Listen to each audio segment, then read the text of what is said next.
আলহামদুলিল্লাহ, লা ইলাহা সুবহানাল্লাহ, আলহামদুলিল্লাহ।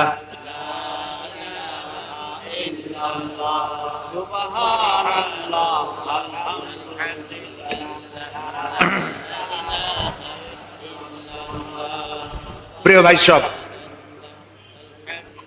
আরেকটি হাদিস عن أبي هريرة رضي الله تعالى عنه عن النبي صلى الله عليه وسلم قال رغم أنفه ثم رغم أنفه ثم رغم أنفه।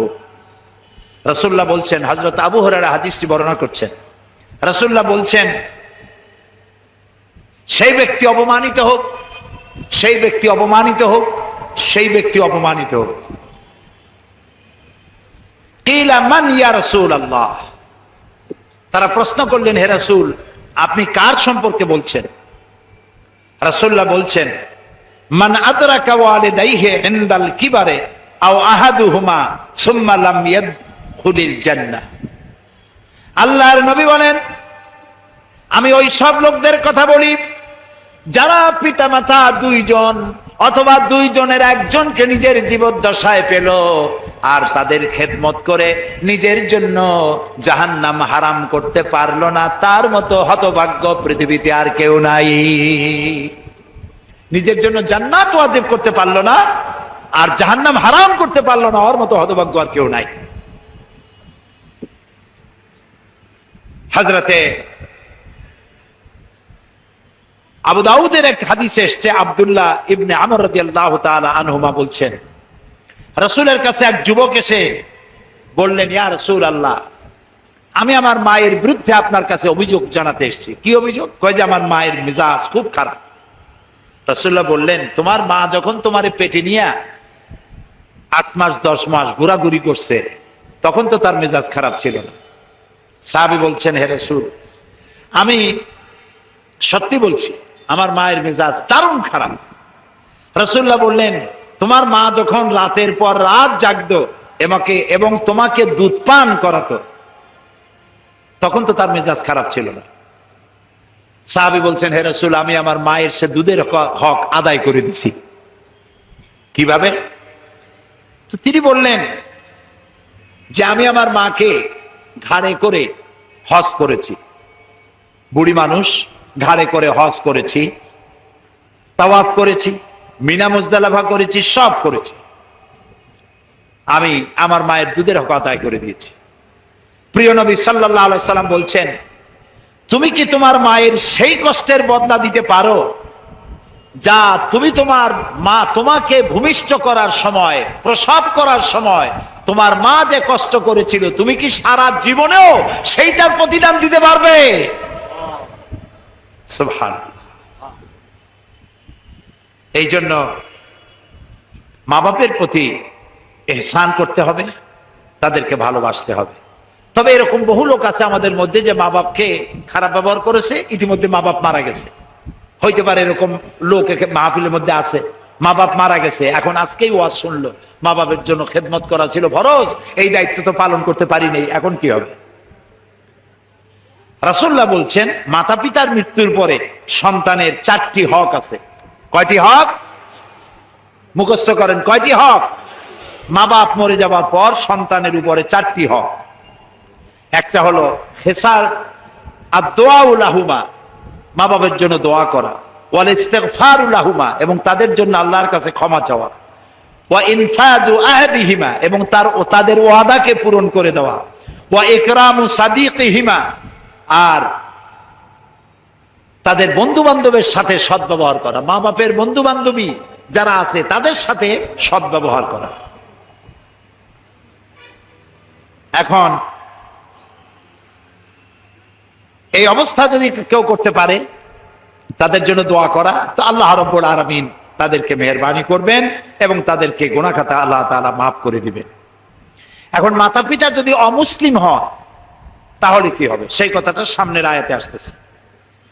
আল্লাহ রাব্বুল আলামিন বলেন, ওয়া ইন জাহাদাকা আলা আন তুশরিকা বিমা লাইসা লাকা বিহি ইলম ফালা তুতি'হুমা ওয়া সাহিবহুমা ফিদ দুনিয়া মা'রুফা ওয়াত্তাবি' সাবিলা মান আনাবা ইলাইয়া সুম্মা ইলাইয়া মারজি'ুকুম ফাউনাব্বিউকুম বিমা কুনতুম তা'মালুন।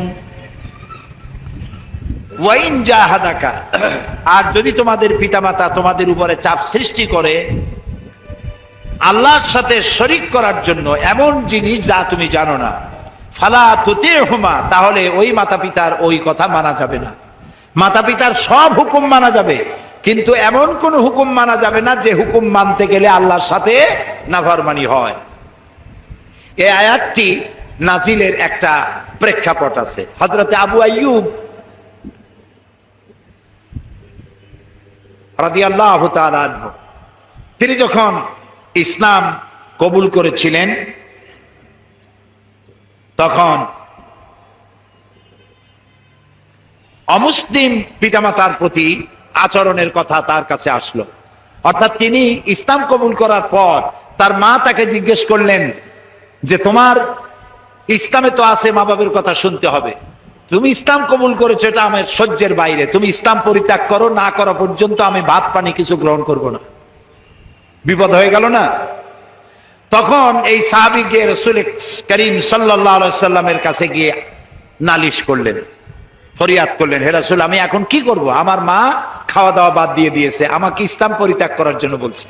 রাসূলুল্লাহ বললেন মা বাবার সব কথা মানা যাবে, কিন্তু আল্লাহর সাথে রাসূলের সাথে নাফরমানি হয় এমন কোনো কথা মানা যাবে না।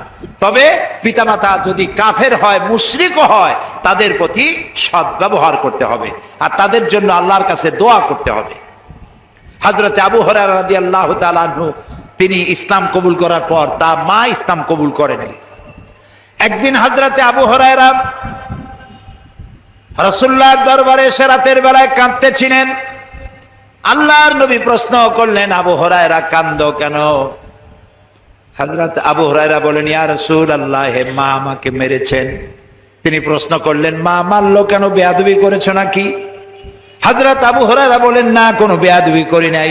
তাহলে মারলো কেন? হযরত আবু হুরায়রা বলেন, ইয়া রাসূলুল্লাহ, আমি আপনার দরবার থেকে গভীর রাত্রে বাড়ি ফিরে গিয়েছিলাম। আমার মা আমাকে প্রশ্ন করলো, আবু হুরায়রা কোথায় ছিলি?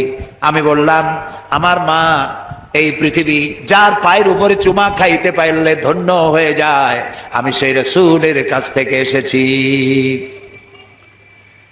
মা আমাকে বলল, আবু হুরায়রা, হয় আমার বাড়ি ছাড়বি না হয় রাসূলের বাড়ি ছাড়বি। হে রাসূল, আমি আমার মায়েরে বললাম, মা আমাকে মার শুরু করলো। আমি মার খাইতে খাইতে বললাম, মা তোমার গায়ে যত শক্তি আছে সমস্ত শক্তি দিয়ে তুমি আমাকে প্রহার করো, আমি তোমার বাড়ি সুদ্ধা তামাম দুনিয়া ছেড়ে দিতে পারি, রাসূলের বাড়ি ছাড়তে পারি না। মা আমারে গলা ধাক্কা দিয়ে বের করে দিল। রাসূলুল্লাহ বলছেন, আবু হুরায়রা, তুমি তোমার মায়ের বিরুদ্ধে আমার কাছে নালিশ করতে এসেছো? তিনি বললেন, না, আমি নালিশ করতে আসিনি। তবে কেন আসছো? তিনি বললেন, ইয়া রাসূলুল্লাহ, আমি জানি আল্লাহর নবী কোন ব্যাপারে যদি আল্লাহর কাছে হাত তোলে দোয়া মঞ্জুর হয়ে যায়, আপনি মেহেরবানি করে আমার মায়ের জন্য দোয়া করুন, হেদায়েতের জন্য। নবীজি হাত তুললেন, মুনাজাত করে বললেন, আল্লাহুম্মা হেদে উম্মা আবি হুরায়রা, হে আল্লাহ তাআলা, আবু হুরায়রার মা কি তুমি হেদায়েত নসিব করে দাও। রাসূলুল্লাহ দোয়া করতেছেন দেখে হযরত আবু হুরায়রা দৌড় দিলেন। কয়েকজন সাহাবী পিছন থেকে টেনে ধরলেন। আবু হুরায়রা, দৌড়াও কেন? কোনো বিপদ হলো নাকি? কয় না, বিপদ হয় নাই। আমারে দৌড়াতে দাও, আমি দৌড়াইয়া বাড়ি যে দেখতে চাই। আমি দৌড়াইয়া বাড়ি গেলাম আগে না, আমি বাড়ি পৌঁছবার আগে আল্লাহর নবীর দোয়া আমার বাড়ি পৌঁছে গেছে, ওইটা দেখতে চাই। হযরত আবু হুরায়রা বলেন, আমি বাড়ি গিয়ে দরজায় নক করলাম, আওয়াজ এলো, কে? আমি বললাম, মা আবু হুরায়রা, ফিরে এসেছি। মা বলল, বাবা অপেক্ষা করো, দরজা খুলে দিতেছি। আবু হুরায়রা বলেন, আমার মনে হলো মায়ের গলার আওয়াজে কুহুরির কর্কশতা পেলাম না, মায়ের গলার আওয়াজে আমি তৌহিদের নরমিয়াত পেলাম। আমার মনে হলো রাসূলের দোয়া আমি বাড়ি যাওয়ার আগে আল্লাহর আরশে পৌঁছে গেছে। মা আমার দরজা খুলে বাইরে বেরিয়ে চলে এসেছেন। আমি লক্ষ্য করে দেখলাম আমার মায়ের চুল দিয়া পানি পড়তেছে, তিনি গোসল করে এসেছেন।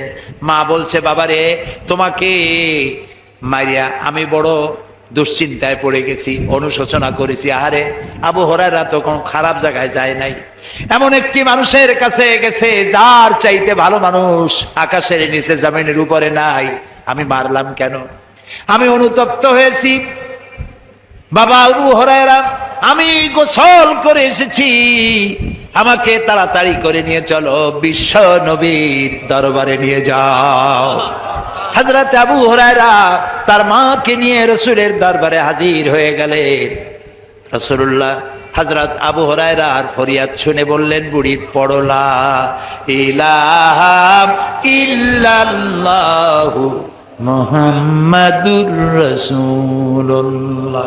জোরে পড়েন, লা ইলাহা ইল্লাল্লাহ, লা ইলাহা, লা ইলাহা ইল্লাল্লাহ। প্রিয় ভাই সব, সুতরাং মা বাপের সাথে মা বাপের সব হুকুম মানতে হবে, কিন্তু আল্লাহর সাথে নাফরমানি হয় এমন কোন হুকুম মানা যাবে না। পিতামাতার সাথে নাফরমানির শাস্তি সম্পর্কে রাসূল বলছেন,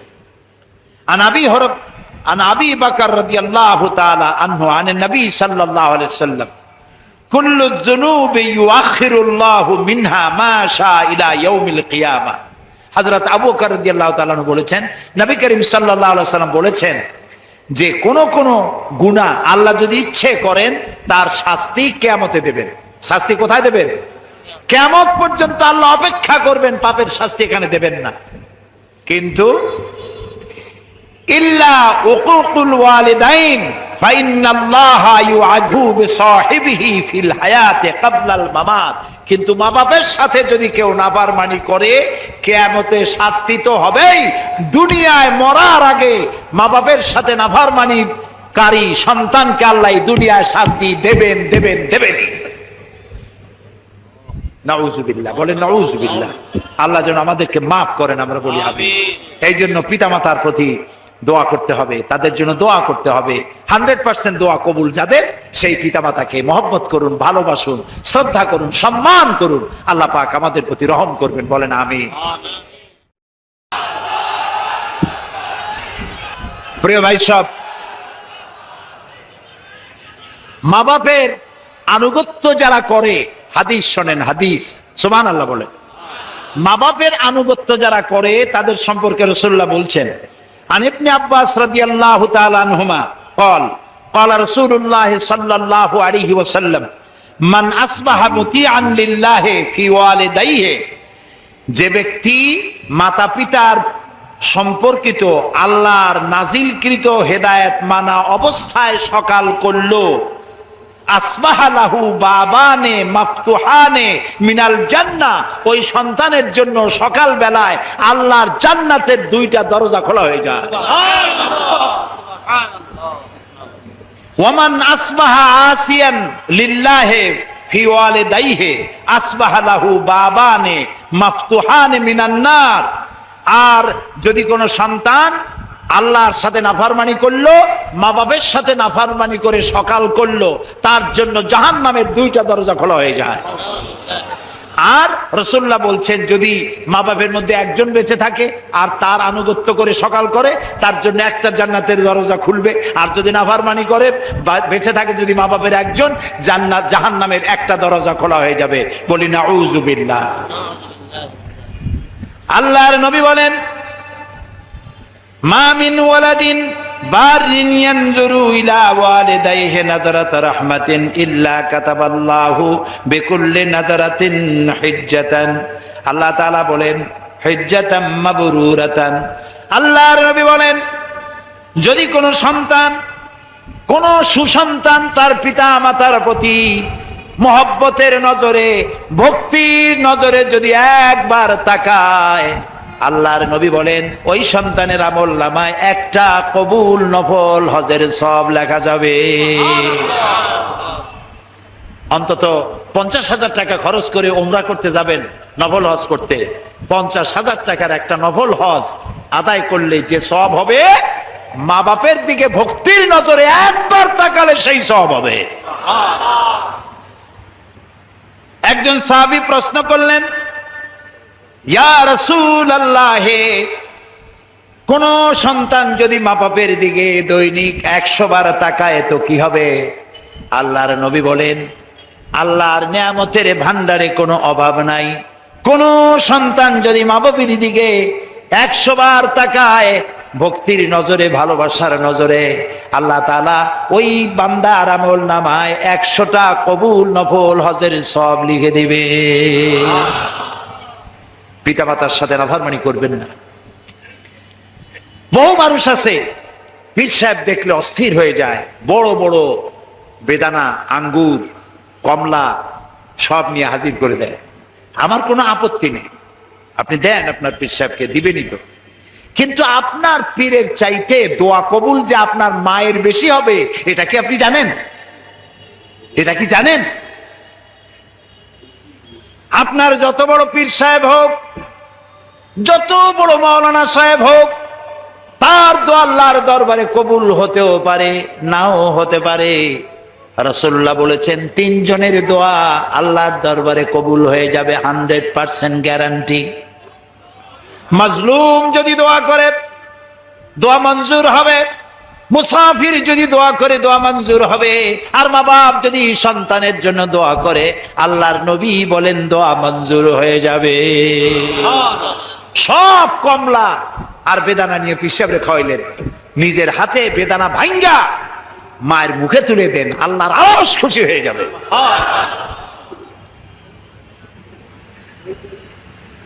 খারাপ লাগে শুনতে না ভালো লাগে?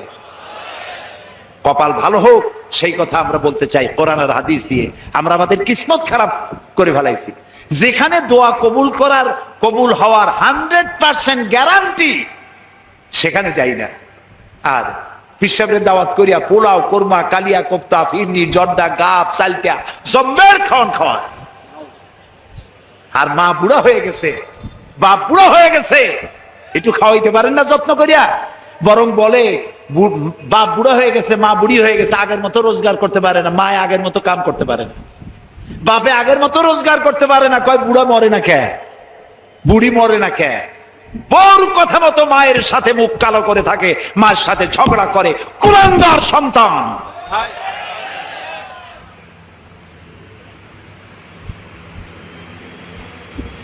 বুড়ি মরে না কেন? এই বুড়ি তোমার যখন অসুখ হয়েছিল ডাক্তারও সারতে পারে না, তোমার মা ডাক্তার ওষুধ দিয়ে বাড়ি গিয়া ঘুমাইছে, তোমার বাবাও ঘুমিয়েছে, তোমার মা তোমার শিওরে বসে বসে রাত কাঁদছে আর বলছে, আল্লাহ আমার জীবনের বিনিময়ে আমার বাসারে বাঁচায় দাও, আমার সন্তানটারে বাঁচায় দাও। যে মা কান্দলো আর বললো, আল্লাহ আমার জীবনের বিনিময়ে আমার সন্তানটারে বাঁচাও, আর তুমি আজ বলছো বুড়ি মরে না কেন? কত বড় কপাল পোড়া, বেঈমান, নাফরমান। প্রিয় ভাই সব, হৃদয়ের সবটুকু আবেগ উজাড় করে দিয়ে বলছি, আমি পীর সাহেবদের বিরোধী নই, আমি নিজেও পীরের সন্তান। আমার আব্বা আমার চাচা দুজনই ফুরফুরার মুজাদ্দিদে জামান হযরত আবু বকর সিদ্দিকী রাহমাতুল্লাহ আলাইহির খলিফা, তাদের হাজার হাজার মুরিদ আছে। পীর মুরিদি আমিও করতে পারতাম, পীর মুরিদি শুরু করলে মুরিদের বাজার আমার কম গরম হইতো না বাংলাদেশে। আমি পীর বিরোধী নই, আমি আমাদের অভ্যাসে কিছু অভ্যাস খারাপ হয়েছে সেগুলিকে সংশোধন করতে চাই। পীরকে হাদিয়া দেন, দাওয়াত দেন, আমার কি আপত্তি তাতে? আমার আপত্তি দোয়া কবুল হবে যেখানে, সেখানে তো যাই না। যেখানে কবুল হওয়ার সম্ভাবনা কম হইতেও পারে, নাও হইতে পারে, সেইখানে সব পরিশ্রম, সেই জায়গায় যাইয়া পাও চাটেন, পায়ের উপরে কদম দিয়ে পড়ে থাকেন কেন? মা খাটের উপরে শোয়া আছে, খাটের নিচে আপনি বসেন, মায়ের পায়ের তলায় চুমা খান, জাহান্নাম হারাম করে দিবেন আল্লাহ তাআলা। পিতামাতার আনুগত্য করুন, ভালোবাসুন, কোরআন এবং হাদিসের। শুধু মা বাপের কথা যদি বলতে থাকি রাত ফুরিয়ে যাবে, শেষ করতে পারবো না। প্রিয় ভাইস, আল্লাহর নবী মসজিদে নববীতে বসে আছেন, সাহাবায়ে কেরাম সামনে বসা। একজন বুড়ি মসজিদে প্রবেশ করলেন, হযরতে নবীজি দাঁড়ায় গেলেন। কাছে আসার পর নবীজি গায়ের চাদরটা বিছায় দিলেন। সাহাবায়ে কেরাম অবাক হয়ে দেখতে লাগলেন। বুড়ি যখন চলে গেলেন, সাহাবীরা জিজ্ঞেস করলেন, ইয়া রাসূলুল্লাহ, একজন মেয়ে লোকের জন্য আপনার নিজের গায়ের চাদর বিছায় দিলেন, কিছুই বুঝতে পারলাম না। আল্লাহর নবী বলেন, সাহাবীরা, তোমরা চিনতে পারো না এই মহিলাকে? আমি আমার মায়ের যত্ন পাই নাই, মায়ের কোলে কাখে চড়ে মায়ের দুধ খেয়ে বড় হয় কেমনে, ওই যত্ন আদর আমার কিসমতে হয় নাই। যে মায়ের কোলে কাকে চড়ে, যে মায়ের বুকের দুধ খেয়ে আমি বড় হয়েছি, এরে আমার সেই দুধ মা হযরতে হালিমাতুস সাদিয়া। সময় মতো এক ফোঁটা দুধ যদি তোমার গলায় না ঢুকতো, তুমি গলা শুকিয়ে মরে যেতে। এই তোমার মা, সুবহানাল্লাহ। হাজারো কাজ ফালায় দেয়, সন্তান কান্দে। আমি চিন্তা করি আল্লাহ কত দয়া দিয়েছেন মেয়ে লোকের কলিজায়, সুবহানাল্লাহ। পুরুষের পেটে যদি বাচ্চা হইতো, এরকম যদি নিয়ম থাকতো, বাচ্চা দুনিয়া আসার সাথে সাথে ঠ্যাং ধরে আসার মারতো, পেটের মধ্যে এত নড়ছিলি কেন? রান্না বান্না করিয়া মায় সকলেরে খাওয়াইয়া মা সকলের শেষে খায় না, আগে খায় বলেন? সবার শেষে খায়।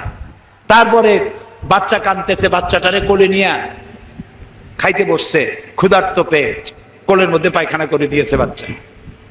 পুরুষে হইলে তো গলা চাপিয়ে ধরত। হাসতেছেন। আর মা থাপ্পড়ও দিল না, গালিও দিল না, বাচ্চাটারে কোলে নিয়ে বাইরে চলে গেল, পায়খানা পেশাব সাফ করলো, বাচ্চাটার মুখে একটা সুবা দিয়ে আবার খাইতে বসলো। তোমার বউর দিকে তাকায় দেখো, তোমার বউ তোমার সন্তানটা নিয়ে কি করে, তোমার মা তোমার নিয়ে এইটা করছিল।